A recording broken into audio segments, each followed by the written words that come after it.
How's it going, Shuffle Squad YouTube channel? My name is PrimeTimeWizard TV, and today we're taking a look at one of the most interesting decks to come out of the tournament, the Shuffle Squad Tournament of Champions, and that, of course, is going to be Arceus, Hisuian Decidueye, and Tapu Koko.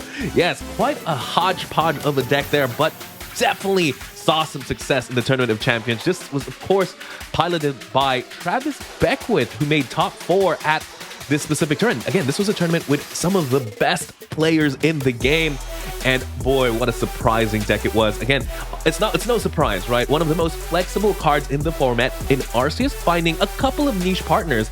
It's just surprising that there are 2 different partners for this specific Arceus deck, and those specific partners are used to counter what is essentially the metagame, right? You have Tapu Koko with your great lightning type attack, 180 damage, and just being a lightning type able to deal with stuff like Palkia V.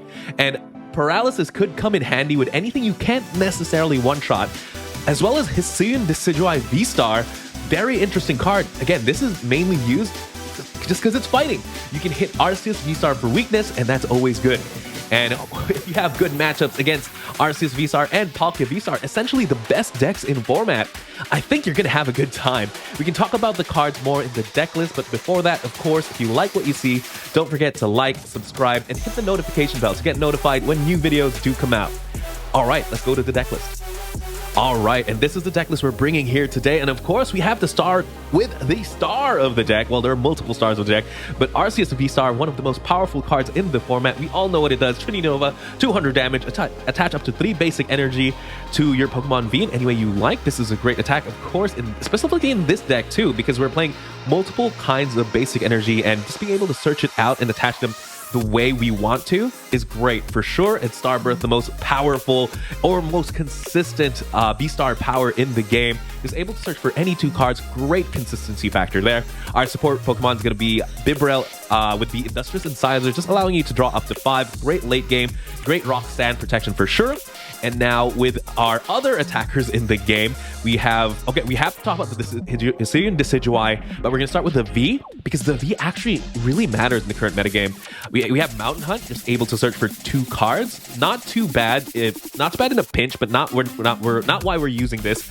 It has the attack Close Quarter Shooting. This attack actually caught me by surprise in the Tournament of Champions. It does 100 damage and is not affected by effects on your opponent's active Pokemon. That means you have an innate way to essentially deal with Miltanks, right? Not only do you hit it for weakness, you go through the ability. So having this essentially means you win any Miltanks matchup, and that's always just good. And of course, we have the V-Star, this Decidueye V-Star, for a fighting and double colorless, which again, if you play double turbo energy, you can power it up that way. You're doing 160 damage, which is great. That's enough to essentially KO an Arceus VSTAR if you have a DTE, or if you're playing it with all basics, you're essentially knocking out an Arceus VSTAR even with the big charm. But even if you have the DTE, there is a way to power up this attack, but because you can discard up to 3 energy cards from your hand to increase the damage by 30. So you never know, this could come in a pinch. I've seen this used when trying to knock out an Arceus V with a big charm as well as Dunsparce on the field, and that was absolutely amazing for sure. The other partner here is going to be Tapu Koko VMAX, and the Tapu Koko V has a pretty good attack with Spike Draw, just 20 damage, draw 2. I love how the Decidueye V and Tapu Koko V have a way to just increase consistency with their first attack. Yeah, not something you'd want to use, but something you have in the pinch is always good for sure. Thunderbolt is a good attack as well, 200 damage for 2 lightning and a colorless. This does knock out something like a Palkia V, or essentially anything with less than 200 damage. That at 200 HP you do knock out, but we're using it for the Tapu Koko VMAX. Just a great to have something that with 320 HP and max shock for 2 lightning and a colorless, you do 180 damage. And if your opponent is winning, essentially, if your opponent has fewer prize cards remaining, your opponent's active Pokemon is going to be paralyzed. That's a great attack to use in a pinch if you're fighting something that you can't essentially take a big one-hit knockout on. Paralysis is a good way to shift tempo for sure. I can understand the reasoning for playing something like Tapu Koko VMAX over something like a Flying Pikachu. I mean, for one thing, this isn't weak to lightning, so you have access to your VMAX in the Arc Pika matchup and essentially just have the leg up there. Yes, you are going to be weak to fighting, similar to your Arceus. That could pose a problem, but right now fighting I don't think is currently in the meta, so a little bit of a risk there. Another couple of support Pokemon, we're playing Pumpkaboo, just a way to get rid of Path of the Peak, essentially, because we aren't playing any other stadium besides Path of the Peak. So if you want to have access to our V-Star ability and our opponent puts down a Path of the Peak, Pumpkaboo is our only out. We're playing one Luminion V just for a little bit more of a consistency early in the game. For the item lineup, we're playing one Escape Rope, one Evolution Incense, and one Ordinary Rod, one Palpit, a lot of 1-ofs. And for Ball Search, we're playing 4 Quick Ball, 4 Ultra Ball. Great consistency cards for sure. We're playing 1 Switch, 3 Path to the Peak. Pretty consistent and standard item lineup for sure. For our supporters, we're playing 2 Boss's Orders, 4 Marnie, 2 Professor's Research, and 2 Raihan. This one's interesting for sure. Raihan, just a great card to attach basic energy from your discard pile if your active was knocked out. I like this card because we're playing multiple different kinds of basic energy. Sometimes we may attach something to the Arceus, and potentially that Arceus gets knocked out. Maybe you run out of a specific kind. Raihan is a great way to just accelerate something specific from the discard pile. Always good for sure. Playing 1 Roxanne, one of the most powerful cards supporters in the format for sure. And for our energy lineup, it's going to be 4 Double Turbo, 3 Fighting, and 6 Lightning. Very colorful energy for sure. But again, this is something Frank brought and is able to make top 4 with, and hopefully we can find some success in the ladder. Would love to run into some meta game cards for sure. With that, let's get to some games. All right, we have another game in our hands here. Hopefully, again, I would love to play against something like an Arceus or a Palkia to be able to show you guys the power of the couple of tech cards we're playing. Let's see if we get to go first. Unfortunately, we do go second, but we can always hope for the big lottery here, which is Arceus V and a Double Turbo on the opening hand to just power up on the very first turn of the game. And we do get it here. We're going to go ahead and open up the Arceus. Let's see what our opponent is playing. I see colorless. Might be something like a Blissey, or could be something like an Arceus. Let's see. Would not mind playing either, because we do have the Hisuian Decidueye. But we'll have to see what our opponent is playing. We have a pretty good opening hand, not gonna lie. When it comes to opening hands, I don't think I can ask for better. Radiant Greninja. All right. This is making me guess. With the Dunsparce, is making me guess it is Blissey V here. The fact they didn't do quite anything else means I'm not going to Marnie here. I'm just going to drop the Decidueye. We're going to drop the Bidoof. We're going to drop the Double Turbo. I'm just going to go ahead and Trinity Charge here. Just grab the Fighting Double Lightning, attach it to the Decidueye. And we will pass the turn there. We do have access to something like our Pumpkaboo, so we can look for that next turn. We can Ultra Ball for the Arceus VSTAR. We can essentially just take a knockout, to be honest. And if they don't do anything, they only have 2 support Pokemon here. They have to start attaching. They go for the Avery. This does draw them 3 cards. Not too bad. I would love to get a Boss's Orders, to be honest. If I could boss up the Dunsparce, get that out of the way, I think that guarantees us the game here. And they go for the the capture energy, getting them to Blissey. We are playing against Blissey here, and I don't think Blissey plays anything like they don't play cards like Ordinary Rod. So if we do take care of this Dunsparce, I think we just win this game here. What I'm gonna do is I could find it. I really could. I could Quick Ball into... I think I just guarantee that I have a knockout here.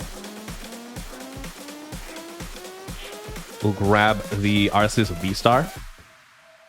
I'd like to get a second Decidueye in play. If I get a Quick Ball, I could Quick Ball for the Pumpkaboo as well, which we do. Interesting. We even have the Boss's Orders. To be honest, I'm not opposed to just taking this knockout. We'll go for the Quick Ball here. Just grab a second Decidueye. Just get that powered up. Because we are going to need 2, right? If they play Miltank, we need 1 in basic V form. and the other one could be in the VMAX, V-Star form. And we're just going to go ahead and Trinity Nova here for the knockout. 180 damage will get the fighting and double lightning. The second Hisuian Decidueye is now powered up. I'm sure Blissey is not feeling like it's in a good position here with this many Decidueyes looking down on it for sure. They do have the one and only thing protecting them, which is the Dunsparce. The interesting thing as well is we can even reach 250 with the V-Star attack. They go for the Cape of Toughness. Now that is not a possibility for us. They go for a quick ball to see if they're trying to find. There it is. There's a Miltank. And do they have the energy here? They go for the big research. Not too bad there. Not too bad of a hand. They do get a Cape of Toughness on the Miltank as well. Do they have any other energy? Looks like it's just one capture. I think what we do here is we just boss up the Dunsparce, and then from there, we should be a-okay. We just boss the Dunsparce. We have Ultra Ball, we can get a Decidueye, but I want to just hold on to it in case I do want to I just opt to just go for the Pumpkaboo. We have an Ordinary Rod there. Not the most important card for sure. Looks like they retreat to the Miltank. I wonder if they know. It's something, again, this caught me by surprise, and it was, oddly enough, it was in this matchup, in the Blissey against Hisuian Decidueye matchup. I was thinking, you know, what is the one thing Arceus Pikachu does have problem with? Sometimes they do have problems with the... Do we use the switch here? I think we do. We'll just use the switch. And we'll go ahead and close quarter shooting. So sometimes Arceus Pikachu does have problems with Miltank, right? They don't have an innate Miltank counter. And sometimes you end up with just flying Pikachu staring at Miltank and seeing who decks out. And there we go. Just close quarter shooting, just essentially closing out the game. I don't think our opponent, again, all we had to do was find a V-Star. We take a knockout on the Blissey. Very, very commanding matchup for sure. Blissey used to see a lot of play in the metagame. So if there are a lot of Blisseys in your area, this might be the deck to pick up. Let's see if we can take another game here with the Arceus, Tapu Koko, and Hisuian Decidueye. Unfortunately, we did lose the coin flip. Let's see what we're playing against. The fact that I see some water sleeves in the background, hopefully we're playing against Palkia. Would love to test out the Tapu Koko for sure. But we'll have to see here. Looks like our opponent opts to go first. All right, let's see it. We do open the Arceus. We open the energy. That's the best you can ask for, to be honest. I will have to see here what else they get. We can quick ball away the Decidueye. Just grab the Tapu Koko as well. We don't have a follow-up. Looks like it's going to be Arceus, though. In that case, we're switching gears. We're not going to go for the Tapu Koko. We're going to go for this Decidueye here. Let's see what our opponent can do. I don't want to bench the Luminion as well. That could just be a liability for sure. They get two Arceuses down. And just to pass there, let's see what we can grab. We got a Lightning Energy. We can drop the Decidueye. I'm very scared that they can path next turn, so I need to use the Luminion right now. So we're going to go ahead and attach to the Arceus. Do we gamble? Do we gamble and try and get the energy, the DTE? So power up the Decidueye. That could be something we do. I'll go ahead and quick ball away the Lightning Energy, the Fighting Energy. We'll grab a Bidoof. I feel like if I get the DTE, I can attack with... I can start swinging with Decidueye next turn and just really take over the game. I think I do want to gamble. This probably isn't the right play, but I do want to gamble and just try and get the energy that way. I will just research here. Again, I want to get it here. I'm going to dig hard for it. I'm going to use the Ordinary Rod to just put back the Fighting Energy. And this is a very, very aggressive play here on my end. If I miss the energy, I'll be ultimately punished there. We do get the double turbo, which is perfect. And we can even quick ball away. I don't think we're going to use Tapu Koko here. Let's grab a second Hisuian Decidueye. Not too bad.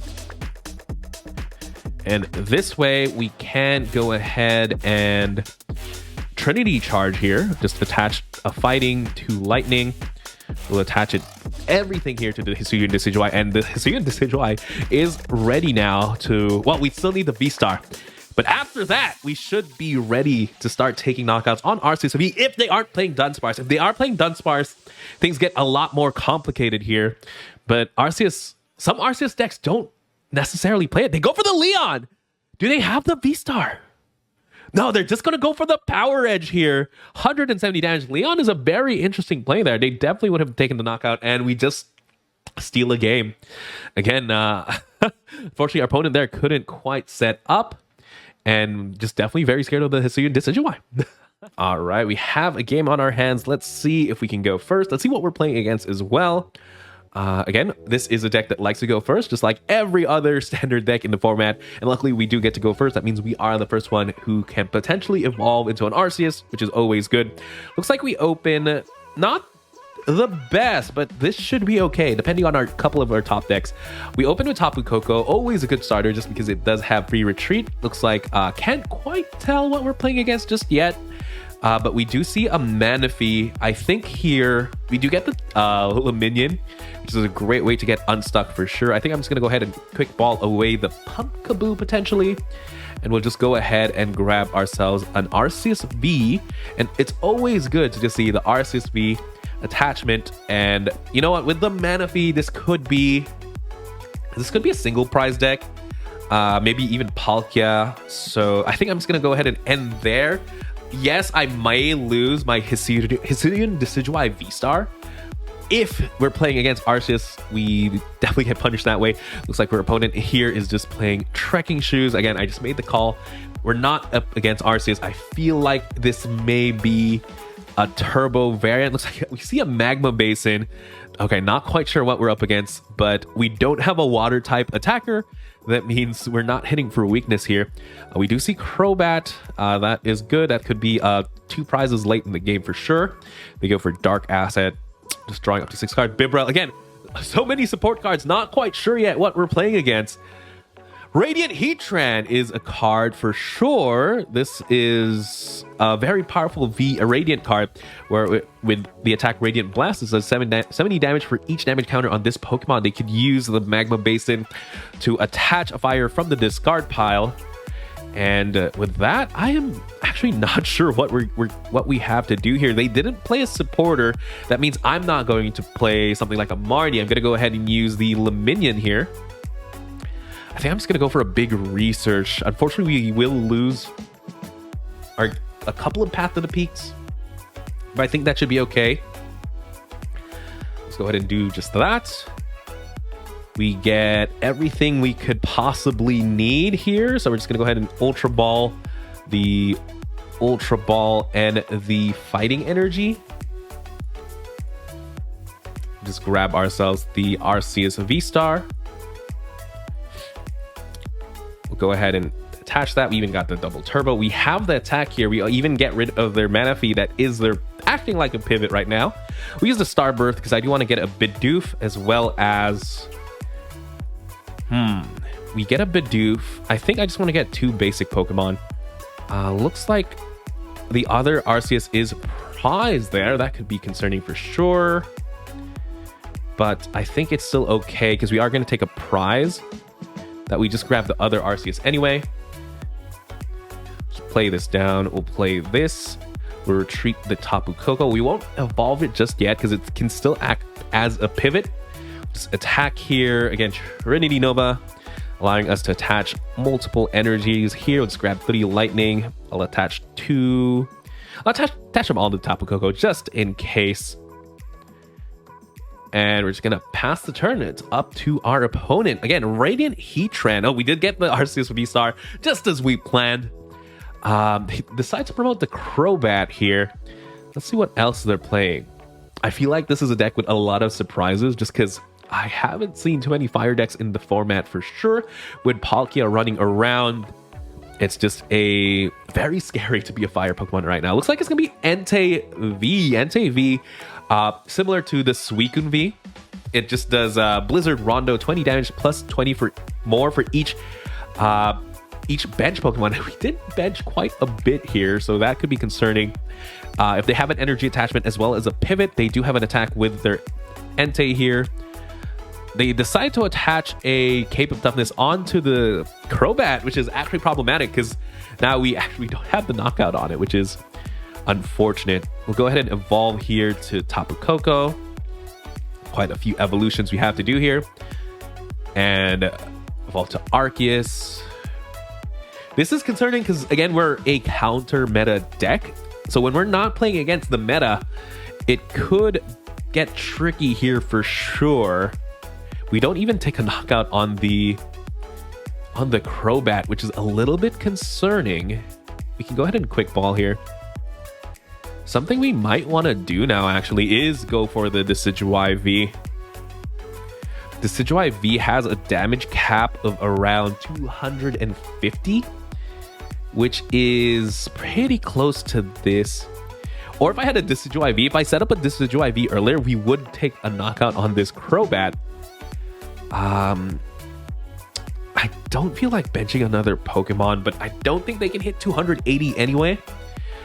So I think I will. I think we might need as many attackers as possible. We'll just go ahead and Trinity over there. 180 damage. We'll attach the fighting and 2 lightning energies to the Decidueye V. We essentially have almost all our attackers powered up at this point. It's just a matter of it's a prize race at this point, right? If they can get a big one-hit knockout on something like my Minion, they will lead the prize race. They have the Radiant Heatran. This is something I want to deal with very, very early, if possible.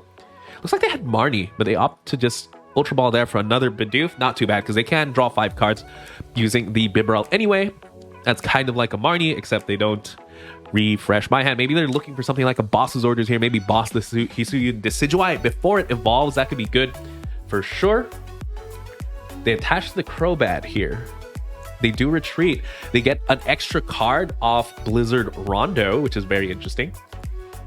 Choice Belt on the Heatran. Again, I really do want to deal with the Heatran because I feel like that is the one that's going to be the X factor in this matchup because it can get a big one-hit knockout. Right here, we're trading blows, right? We're trading 2-hit knockouts. But once this Radiant Heatran gets up and running, that could be a problem for sure. I want to draw into Boss's Orders. I can't use anything in my hand, unfortunately. And double turbo. Let me see here. Close quarters shooting doesn't quite do it. We are behind in prizes.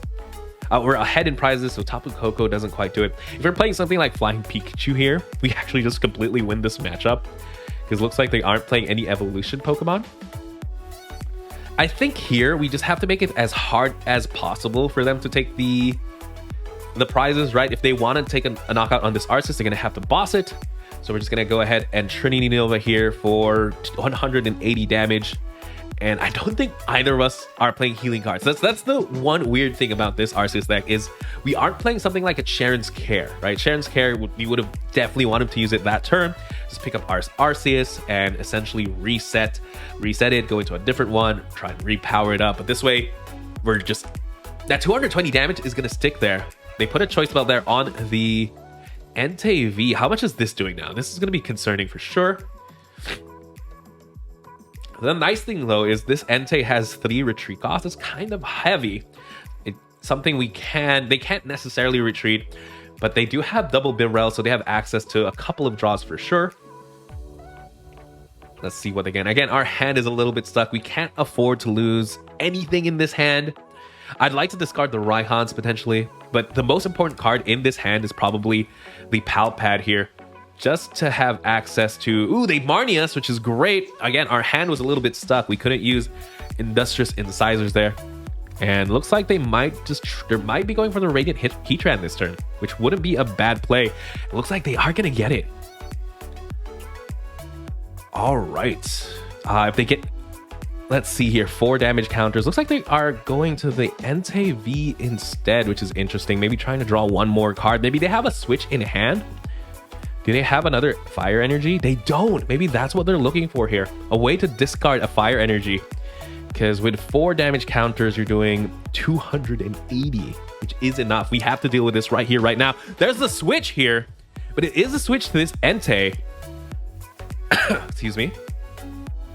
They go for the Blizzard Rondo. I do want to take an ad knockout on this Entei so we don't have to essentially look for it the next turn.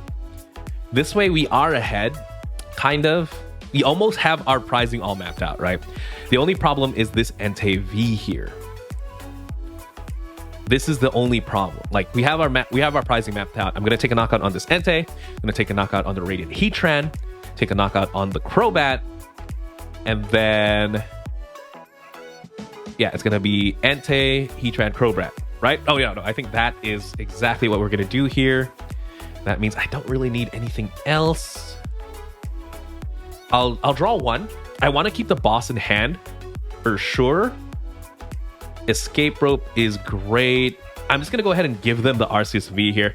Radiant Heatran, I feel like can knock out almost anything on the board. Might as well just give them something that is already damaged for sure. We'll take 2 prizes there. We'll go down to 3. And again, we have our prizing mapped out. We were going to take a knockout on the Radiant Heatran, then take a knockout on the Crobat. Again, we did play against something a little bit rogue. Oh, they may attack here with the Moltres instead here. Very, very interesting for sure.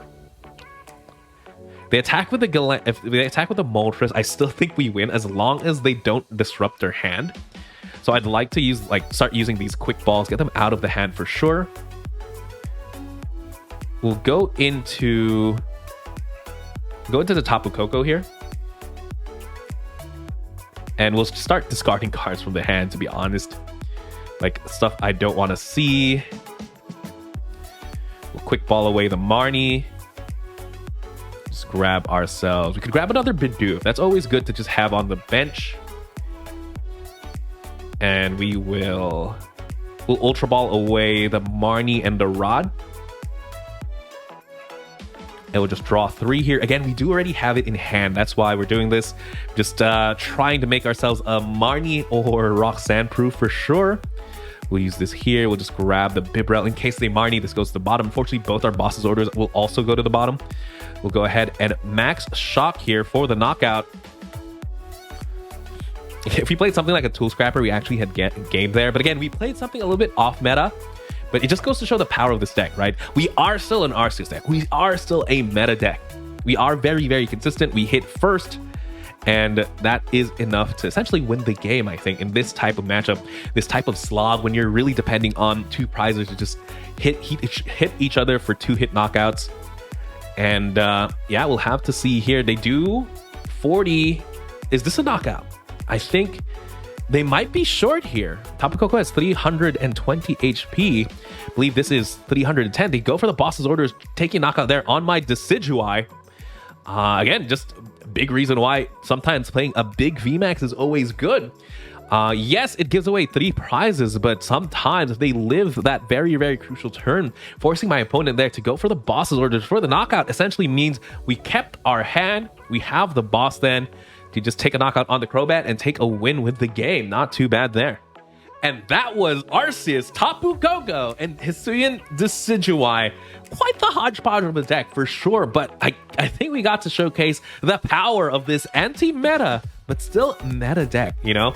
Despite the fact we face things that we aren't necessarily prepared for, we're still Arceus VSTAR. We're still one of the most consistent decks in the format, the most consistent card in the format, so we can still take games against non-meta threats for sure. But again, the fact that we have Tapu Koko and Decidueye in our back pocket just to really put the leg up, to have a leg up against something like Palkia V or Arceus VSTAR, which are 2 of the best decks in format, definitely makes me feel very, very comfortable and confident in playing this deck. So I definitely recommend picking it up. It shouldn't be, if you already have the Arceus pieces, the rest should still, you know, should be fairly cheap in the ladder for sure, or in the game for sure. And this is something you can bring to the ladder. Again, it's very, very consistent, and sometimes it just feels good to just have those cards in the back pocket. I love playing with the Decidueye V, especially just because I love having that just out to Miltank, you know, just having an out to a wall innately is just great synergy there. I mean, compare this to something like Arceus and Flying Pikachu, where you have to play something like a Canceling Cologne or play some weird out for sure to try and get around Miltank. We just have that. We just have it innately. It's already part of our deck. I absolutely love that. Congratulations again to Frank to making top 4 in the Tournament of Champions. I think this was an absolutely great meta call. And with that, I think that's it for me. My name is PrimeTimeWizard TV from the Shuffle Squad. If you like what you saw, don't forget to like, subscribe, and hit the notification bell to get notified when new videos do come out. I'll see you all next time. The Shuffle Squad is proudly sponsored by Atlas Collectibles, the best place to buy any trading card game product online. Visit atlastcg.com and at the checkout screen, make sure to use code TSS12 to save an unbeatable 12% off your entire order. Atlas Collectibles will ship your product anywhere in the world, so make sure you're taking advantage of the 12% savings with TSS12. If you're looking for PTCGO codes, they have them there as well at atlaspokemart.com. And the best part is, the TSS12 code works there as well. And if Pokemon is not your thing, don't worry. Go to atlastcg.com and see all the other amazing trading card game products they have there to offer. This video is sponsored by PokeXword.com, the best place to get your fill of Pokemon-inspired puzzles. New puzzles are posted every Sunday, and it's a great way to disconnect and have some fun. Not only that, but they also host monthly giveaways on their channel. I personally complete these puzzles every week and can honestly say that they're pretty challenging. They've recently added a puzzle with flavor text only, which is a ton of fun. Be sure to follow PokeXword on Twitter to get notified when new puzzles are posted and when their giveaways are live.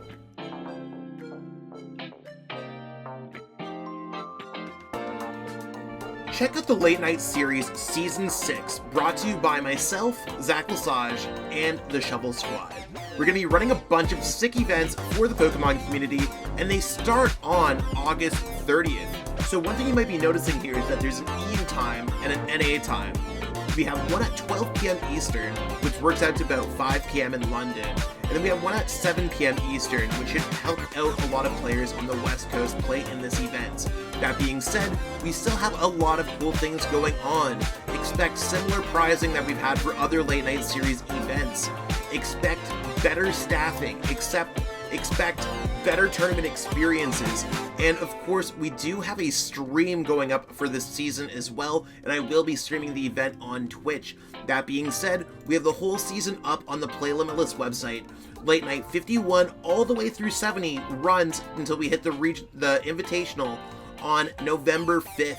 So check that out, sign up today, and support Zach Lesage Events and the Shuffle Squad. See you there. The Shuffle Squad is an organization focused on bringing light to the Pokemon community. We love everything that there is to do with Pokemon, and we hope that you do too. Make sure you're liking, subscribing, following us, and commenting on this video to let us know what you'd like to see in the next video on the channel. Thank you so much for watching this video in its entirety, and we hope to see you next time.